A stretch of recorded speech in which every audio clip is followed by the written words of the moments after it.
Em, mar kale soo dhawaada. Waxaan ugu talagalnay barnaamijkan oo ku saabsanaa muhiimadda ay leedahay doorashadu oo ay u leedahay ummadda Soomaaliyeed. Marka ujeedada muxaadaradaydan ma ahayn haba yaraatee in aan dhaho xisbi hebel ha loo codeeyo ama urur siyaasadeed hebel ha loo codeeyo. Aniga urur siyaasadeed kama tirsani. Laakiin waxaan aaminsanahay barnaamijkan doorashooyinka iyo in dadku codeeyaan inuu yahay barnaamij aad u muhiima oo dad kale muhiim u ah oo mataqaanaa horumar badan soo kordhinaya. Hadduu maaragtay hadduu hirgalana jeexaya oo qaabeynaya qaabka u ekaanayso doorashada Soomaaliya 2026 because haddii wixii Puntland oo kale ka hirgala waxay ka hirgeli karaan meel kastoo kale oo Soomaaliya. Horey waxaa loo tijaabiyey mataqaanaa Somaliland oo ay ka hirgashay. Haddii Puntlandna ka hirgasho macnaheedu waxa weeye in ka badan 50% Soomaaliya ay ka hirgashay in la isdoorto. Marka waxaa haraysa mataqaanaa 40% ama 30. Marka 40% kalena waxaa aaminsanahay muddo ku dhan ilaa 2026 in laga hirgelin karo. Marka waxaan ognahay in Soomaaliya 50 sano u dambeysay ay iska dhicin wax doorasho 52 sano u dambeeyay oo aysan ummadda Soomaaliyeed aysan xaq u helin ama xuquuq u helin in ay dhiibtaan codkooda oo ay go'aan ka gaaraan cidda mataqaanaa hogaaminaysa hadday noqoto heerar kala duwan siyaasiga ah. Taas marka waa taariikh gooni ah, ma doonayo inaan u guda galo, laakiin muxaadaradayda maanta waxay ku saabsan tahay waxa weeye maxay inagala maqan tahay in dadku codeeyaan, maxayse inoo faa'iideynaysaa in ay dadku codeeyaan oo codkooda ay dhiibtaan. Muhiimadda ay leedahay waxa waaye horta inay dadku codkooda dhiibtaan ma damaanad qaado in dowladnimo wanaagsan la helo. Waxaa jira tusaalooyin badan oo aan ahayn tusaalooyin guuleystay oo ku saabsan wadamo cod bixintu ay ka socotay muddo laakiin mataqaanaa aan baraare iyo horumar gaarin. Laakiin waxaa badan inta wadamada codod dhiibashada iyo mataqaanaa nidaamka axsaabta badan ee ka jirtay inta horumartay ayaa tiro badan. Kuwa marka aan guuleysan sababaha is u guuleysan waa iska caddahay. Waxa weeye wadamada Africa iyo Asia u badan waaye. Sababta ugu weyn waxa weeye dadku markay codeynayaan waxay wax ku doortaan ama miisaanka ay wax ku saaraan wax ku doortaan ayaa khaldan. Meelaha qaybtood waxaa laga yaabaa inaysan cod bixin xalaala ka dhicin oo cod bixintu ay maaragtay noqoto kuwo la musuqmaasuqo. Meelaha qaybtoodna waxaa cod bixin caadi ah ka dhacdaa laga yaabaa.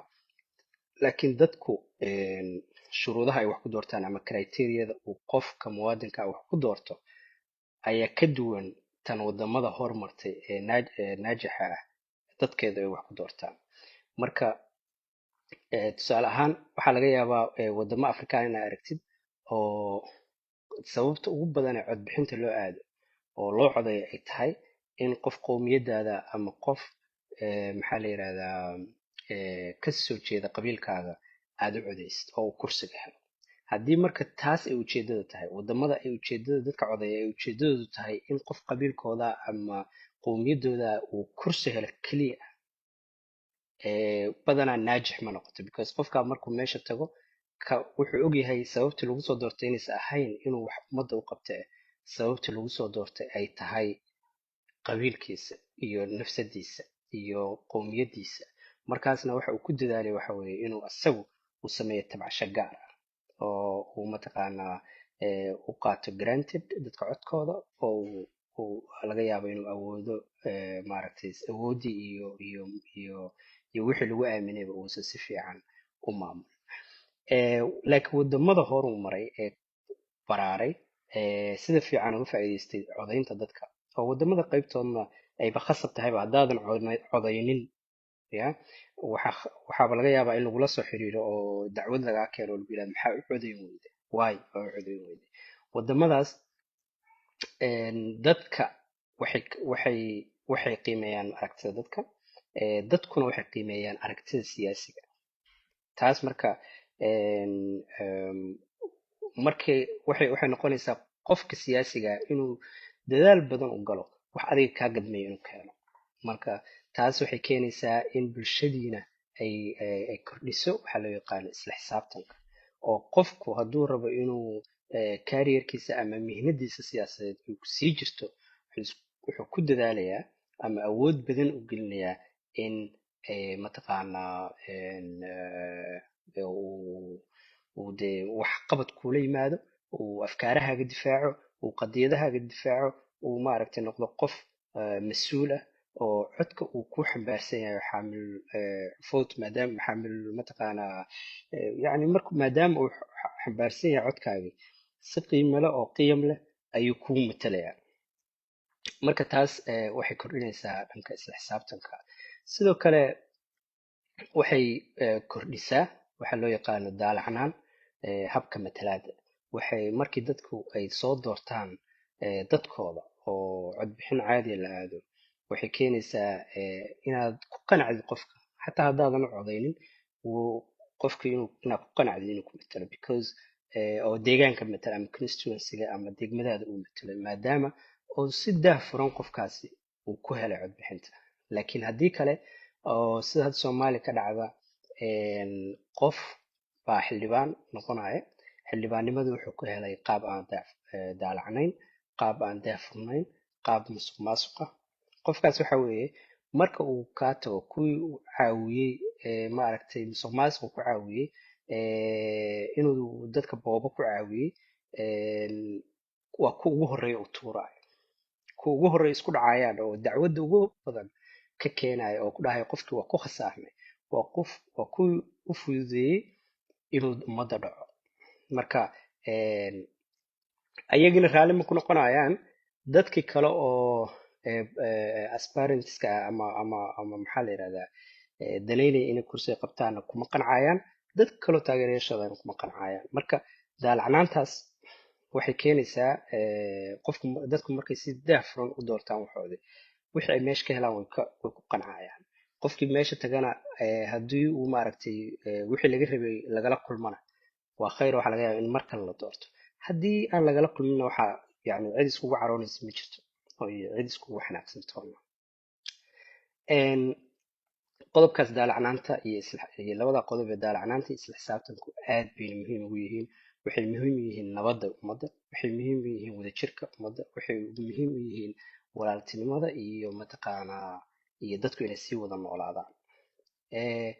qodobada kale waxaa ka mid ah oo ay muhiimad gaara u leh noo siinayso doorashada dadweynuhu waxa weeye yareynta dabaqadaha dadka.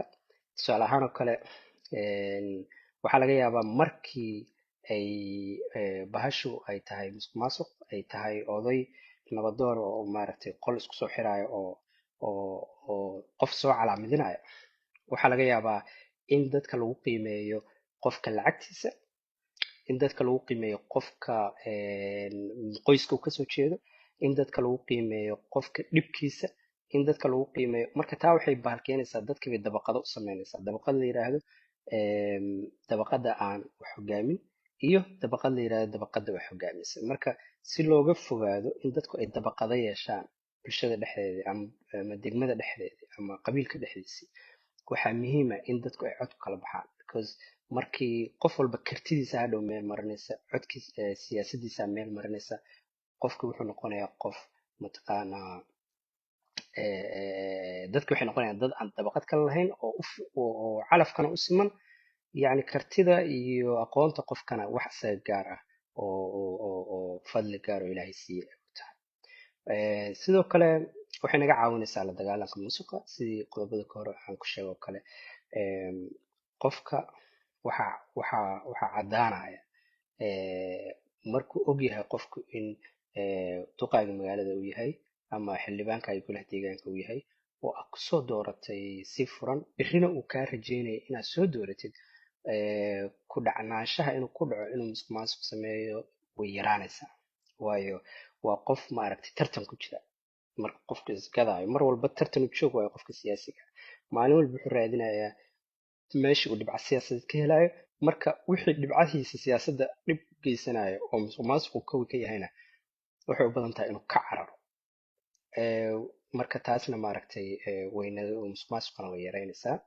Een, waxay kaloo yaraynaysaa mataqaanaa qabyaaladda, oo dadka in maaragtay ay qabyaaladda dad qaybtood waxay u isticmaalaan inay baashani badinayso.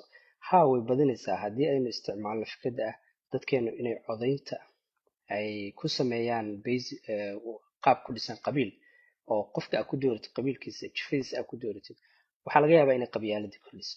laakiin haddii adiga uu barnaamijkaagu yahay qofkan muxuu ku qabanayaa, oo qadiyadaadu ay ku dhisan tahay qofkan muxuu ku qabanayaa, muxuu ku gaarsiinayaa, maxay tahay ajendihiisa, xisbigan muxuu yahay ajendihiisa, hadday taas tahayna waxay yaraynaysaa qabyaaladda, oo waxaa u codaynaysaa qof aan qabiilkaaga ahayn oo ajende qurux badan wata, adigoo ka tegaya qof qabiilkaaga ah oo ajendihiisa iyo kartidiisaba aad duraysid. marka intaasoo muhiimadooday leedahay doorashadu. haddaan usoo laabano doorashada soomaaliya hadda ka socota, siiba puntland ka socota oo qayb ka mid a soomaaliya ah, waxay gaar mataqaanaa muhiimad gaara usii leedahay. puntland kale waxay jirtaa almost hadda mataqaanaa 25 sano. marka yacni waxay markaasoo kale marka ku siinaysaa waxa waaye 25 sano baa dadku isdhaliilaya, oo waxay isku dhaliilayeen cid walba cidda kale ay nacday, because waxay isku dhaliilayeen nidaamka wax lagu soo doorto inaysan ku qanacsanayn. waxay isku dhaliilayeen in goliyaasha deegaanka qaabka u samaysan yihiin aysan maaragtay ku wada qanacsanayn. waxay isku dhaliilayeen in qaabka golayaasha deegaanka loo soo xusho aysan ku qanacsanayn, oo markii golihii deegaanka lasoo doortana aan karti lagu soo dooran ee lagu soo doorto yaa meesha ka biilan kara, war hebel baa shaqo la-aan meesha ha tago oo caruurta ha ka biisho baa laisku soo dooran jiray. hadda marka waxaa imanaysa, hadda saa aragtaan dadka lasoo wada sharaxaayo kulli waxa waaye dad mataqaanaa wax bartay, waxa weeye dad maxaa la yirahdaa shaqooyin fiican kasoo shaqeeyey, dad waxa weeye kulli leh hami siyaasadeed iyo hami inay bulshada wax u taraan. waxaa arkaysaa macallimiinta jaamacadaha soo sharaxaya, waxaa arkaysaa maxaa la dhahaa ganacsato soo sharaxaysa, waxaa soo arkaysaa dhalinyaradii maaragtay iskaa wax u qabsada muddada dheer ku shaqeynaysa oo soo sharaxaya. marka taasoo dhan taasoo kale waxay ku keenaysaa in maaragtay isbeddel weyn uu jiro, oo dadka iman doona ay yihiin dad runtii ka duwanaan doona dadkii hore u joogay meesha, oo dad yadidiilo kala wata oo xisbi raba inay mataqaanaa hirgashtaan, raba inay hirgeliyaan maxaa la yirahdaa ajendayaal iyo qorshayaal ay magaalooyinka ka leeyihiin ayaa jira. waxay kaloo badisay, waxaa laga yaabaa dadkii maaragtay dad aadan isdhehaynin way kusoo baxayaan golayaasha deegaanka oo dhaqan ahaan ama muddo ahaan aan maaragtay kaga duwanaa dadkii hore meesha ima jiray, inay ayagana fursad u helaan ay dadku ku matalaan. because magaalooyinku 25 sano kahor magaalo walba say ahayd maanta ma aha. magaalooyinka qaybtooda waxaa laga yaabaa inay baahiyo ka duwan baahiyihii 25 sano kahor ay lahayd aysan lahayn, inay demographic change u dhacay oo dad iyagu sidii waagi hore ay ahaan jireen aysan magaaladu ahayn. magaalada waxaa ku nool baa laga yaabaa dad barkacyaala, waxaa ku nool baa laga yaabaa mataqaanaa dadyo kala duwan oo ay soo jiidatay magaalanimadu oo ka shaqaysta oo ku nool. dadkaasoo dhanna waxaa laga yaabaa in ama caruurtoodii ama iyaguba ay leeyihiin qorshayaal maaragtay ay rabaan inay siyaasadda ku galaan oo ama dad ku matalaan. marka hadduuse qabiilkii uu meesha ahayn, waxaa laga yaabaa inuu maaragtay waa awal caqabado kala kulmi lahaa, laakiin hadda uusan caqabado badan uusan kala kulmin. marka waxaan u baahannahay marka inaan baaqyadaasoo dhan taageerno. runtii waxaa aada ii soo jiitay markaa eegta hadda ololayaasha ka socda magaalooyinka garowe oo kale, yani musharaxiintu waxay isku dayayaan, waxaa ka muuqata yani inay rabaan inay codad ka helaan dadka noocyadiisa kala duwan ee magaalada jooga, dadka magaalooyinka iska diiwaan geliyey oo dad kala noocyo badan yihiin. dad waxaa jira barakacyaala oo muddo hore kasoo barakacay koonfurta soomaaliya oo tusaale ahaan oo kale lahjado kala duwan ku hadla oo jooga garowe codeeyayaalna. marka qofkii musharaxa ahaa ee deganaa garowe ka rabay inuu meeyarkeeda noqdo ama golaheeda deegaanka galo, wuxuu ku qasbayay dadka inuu codkooda helo. marka waxaa arkaysaa marka qaybtood isagoo ayadoo lahjado kala duwan lagu hadlaayo oo mataqaanaa dadkii laga codsanayo eh, inay u codeeyaan. Marka taas waxay muujinaysaa quruxda ay leedahay in dadku ay codkooda gacanta loo geliyo mar kale. Marka soo dhawaada marka hadday jirto maaragtay wax su-aala ama si gaar ah aad u baalgareyn lahaydeen, waxaan diyaar u ahay insha allahu tacaala inaan isla faaqino. taasna waa taas waaye. waxaa kusoo haray caqabadaha haysta hadda mataqaanaa puntland oo kale caqabadaha haysta. waxaa caqabadaha puntland oo kale tusaalahaan oo kale haysta golayaashada deegaanka ee hadda socda waxa weeye in xoogaa waktigii la dhaliilayo xukuumadda madaxweyne deni inay xilli dambe qabanayso. waa la dhaliili karaa, laakiin horta qofka marka la doorto oo kursi loo doorto oo la yidhaahdo adiga kursigan waxaa lagu doortay 5 sano, 5 sano maalinta ugu dambeysa iyo maalinta ugu horeysa isku xuquuq baa leedahay. waxaan lagu ogolayn wixii intaa ka dambeeya in aad ma aragtay ku takrifasho oo waqtigaaga uu kaa dhamaaday iyo waqtigii xilka lagu dhiibay. marka qofka lama dhihi karo muxuu maalintaas waxaas u qabtay. waa caqli aad ma aragtay u dambeeya waaye. sababta waxa weeye haddaan xasuusano barnaamijka waxay ahayd inuu 2013 bilowdo. madaxweyne cabdiraxmaan farolaa bilaabay oo budhigo u ahaa runtii dastuurkii samayntiisii, xeerkii doorashada samayntiisii. waxaa looga soo horjeestay oo loo sameyn waayey kow waa run dadkii diyaaru ma ahayn oo si fiican loogama gadin, laakiin waxa ugu weyn waxay ahayd waqtigii ugu dambeeyey waqtigii oo gaabi soo qabtay. taas waa inaan ka korno waaye. waa inaan aan lagu eegin waqtiga. maalin kasta ma jirto maalin saxa. wadanka wadan maaragtay koraayo waaye oo maaragtay dhibaatooyin badan ay jiraan iyo duruufo badan. maalinba waxbaa taagan. waxaa laga yaaba marka haddii waxyaabo badan oo kale inuu qofkii qabto, laakiin haddeertan oo kale ama waqtiyadii kusoo ugu dambeeyey inay maaragtay inay kusoo beegantay hawshaas. marka waa inaan wixii wanaaga uu qofku wado siyaasiga markaas in laga taageero waayo.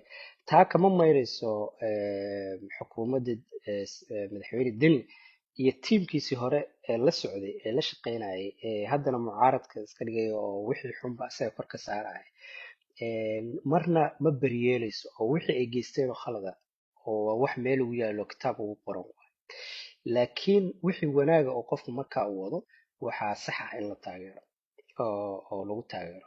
marka waxaa cajiiba mararka qaybtood inaa aragtid qof siyaasi ah oo wax kasta oo khalada oo Siciid Deni uu sameeyey 4 sano ugu dambeysay la sameeyey actually oo mararka qaybtood isaguba ahaaba hal abuurka iyo fikradiisa ay ahaayeen inay hadda ku dhaliilayaan wixii.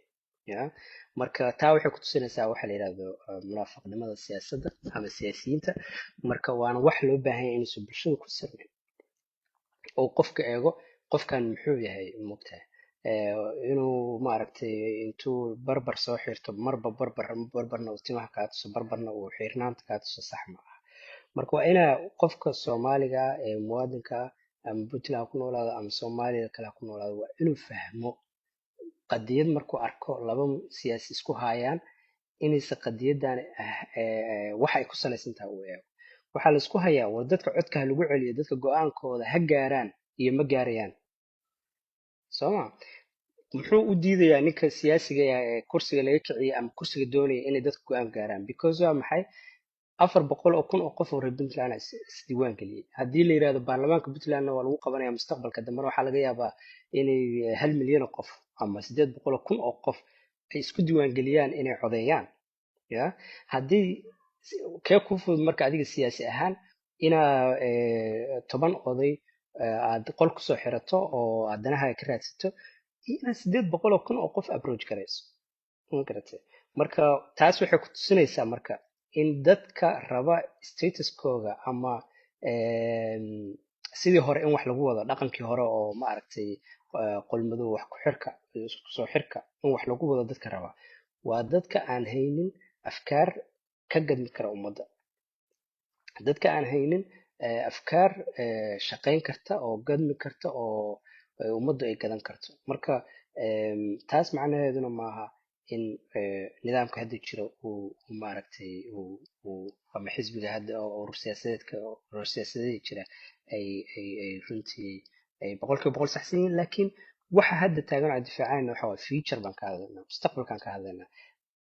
inuu mar dhacdaan rabnaa dadku inay codkooda doortaan, inay codkooda ku yimaadaan dad codeeyey, ay maaragtay dad loo codeeyey oo leh ku fadhiya kalsoonida ummadda ayna matalaan oo goobaha go-aan gaarista waddankeena ay ka mid noqdaan.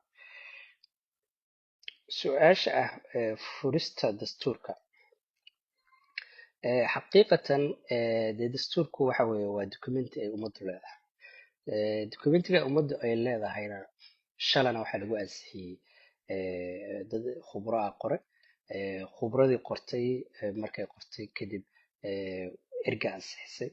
ergadii ansixisay oo degmooyinka iyo gobollada ka timid oo noocyadii kala duwaneyd ee bulshada ka mid ka ahayd ka kala yimid ayuu dastuurku noqday. oo afti maaragtay laba afti way jirtaa. aftida marna waa representation oo sample baa dadka laga qaataa. samplekaasa maaragtay muunadaasa doorata oo afti u qaada looga qaadaa, ama dadkiibaa si guud afti looga qaadaa. marka waagii la ansixiyey afti waxaa lagu qaaday maaragtay sample ah. haddii hadda loo arkana qodobo muhiima runtii in wax laga bedelo, wax diidaya ma jiraan in maaragtay dib u eegis lagu sameeyo dastuurka. taasna kama macno aha in maaragtay muddo kororsi iyo wax lamid ah iyo in qof shaati gooni ah loo talo oo maaragtay ma aha macnaheeda. marnaba cid taageersan ma jirto in maaragtay extension ama muddo kordhin loo sameeyo maamulka hadda jira. laakiin waxaa muhiima tusaale ahaan oo kale waxaa fiicnaan lahayd in axsaabta mar walba iska furanta.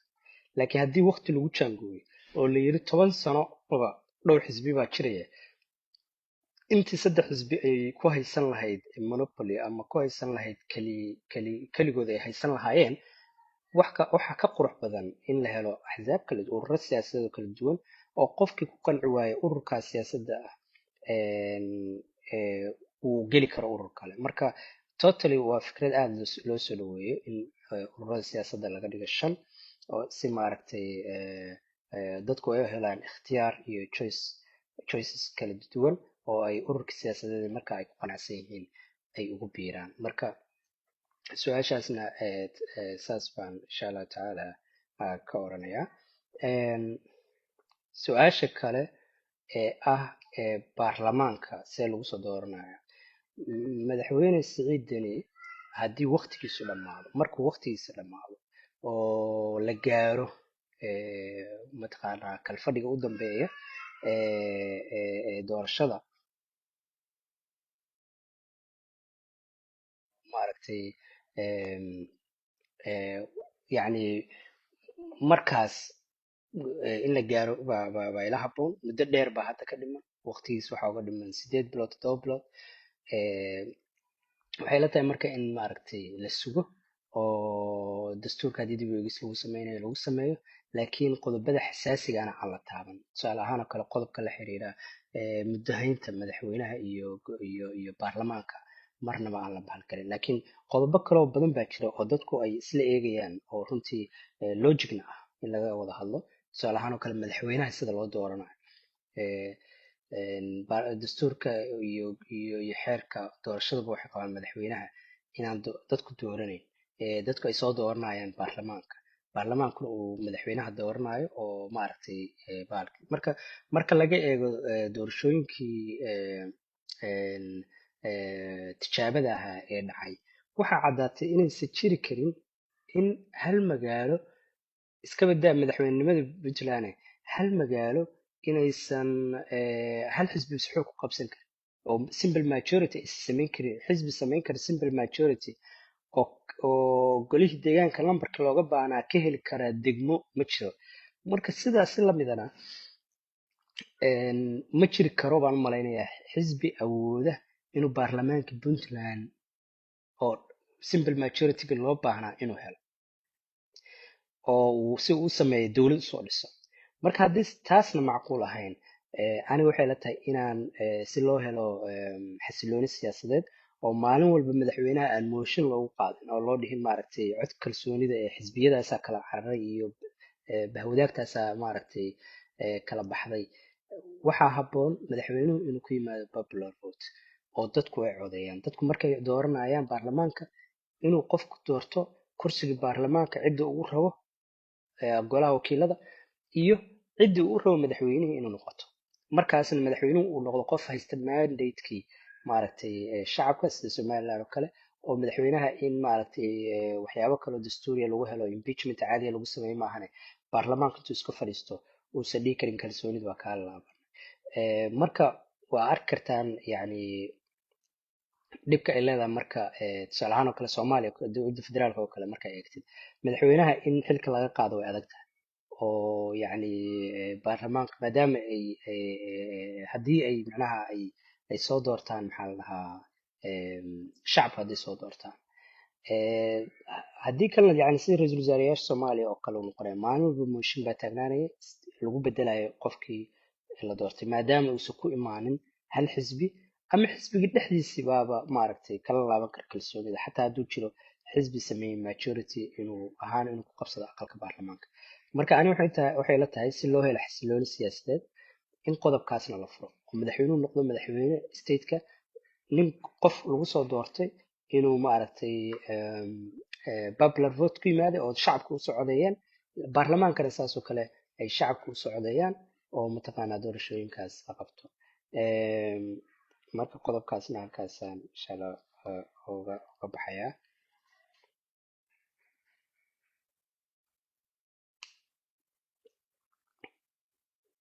Mahadsantahay. Okay, su-aasha ah maxay uga dhigan tahay ummadda Soomaaliyeed ee doorashada Puntland ka socoto? Ummadda Soomaaliyeed meeshay doontaa ha joogto waxay uga dhigan tahay guul. Waxay mudan yihiin runtii inay taageeraan because wixii Puntland ka dhaca oo wanaag ah waxay noqonaysaa wax la iskaga daydo oo isteedyada kale ka dhaca beri koonfur galbeed ka dhaca saa dambe galmudug ka dhacay hirshabelle ka dhaca oo mataqaana gobolka banaadir ka dhaca meelaha xaqiiqatan ay tahay inay si degdeg uga dhacdo doorashadana waxaa kamid ah gobolka banaadir haddii maaragtay la helo xeerka ama waxa la yidhahdo statuska ama maqaamka magaalada muqdisho haddii la helo ama gobolka banaadir waa in si degdega ay uga dhacdo doorasho golo deegaan oo gobolka banaadir hadduu baarlamaan yeelanayo iyo hadduu maaragtay golo deegaan lagu magacaabayo iyo haddii federal territory la dhahayo iyo haddii state la dhahayo iyo haddii la dhahayo capital territory whatever federal territory wixii la dhahayaba waxaa muhiima marka koobaad in maaragtay loo sameeyo dadku ay doortaan waa magaalada dhul ahaan waa dhul kooban dad ahaan waa dad tiro badan waa jawi ahaan jawigoo dhan wuu saamaxaya gobolka banaadir oo kale dadku inay soo codeeyaan magarateen haddana beesha caalamka iyo dadka daneeya arrimaha Soomaaliya oo dhan waxa ay hadda xoogga saarayaan waxa weeye awal waagi hore waxaa xoogga la saari jiray in doorashada heer federaal ay noqoto runtii mid dadku ay soo codeeyaan laakiin hadda xoogga waxaa la saaraa in stateska marka hore doorashooyinka laga bilaabo oo from bottom to marka hore noqoto oo yani heer state heer golo deegaan intii wixii laga soo bilaabo kadib heer federaal loo gudbo marka waa muhiim marka inaan maaragtay muhiimad gaar ay u leedahay ummadda Soomaaliyeed oo dhan tusaale gaar bayna u tahay in doorasho ay ka dhacdo Puntland insha Allah tacaala waxaan rajeynayaa inay fidayso oo ay noqonayso mataqaanaa hir Soomaaliya oo dhan qaada oo gaara in dadku ay dadkooda soo doortaan dadka matali lahaa oo golo deegaan hadday tahay iyo hadday xildhibaano tahayba.